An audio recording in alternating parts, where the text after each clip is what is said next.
माता के चढ़े हे माता रानी कुसुम बेटी के रामन के बात बुझियो हे माता रानी कुसुम बेटी के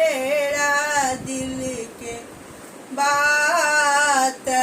बुझियो फूल हम तरीका ले लो सुंदर सन माला बने लो हे माता रानी अहीं के चढ़ाए बयां बात दिल के बुझब है माता रानी कुसुम बेटी के दिल के बात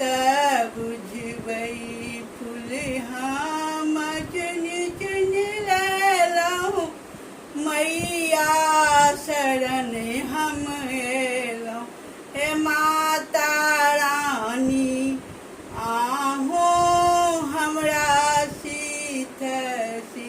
सिंदूरयम रखब हे माता रानी आहू हमरे दिल के बात बुझब फूल हम चुनी चुनी अढ़ुल ले लऊं अहाँ के ले लो हे माता रानी हमरा बल बच्चा सबके आंगा दे राख हे माता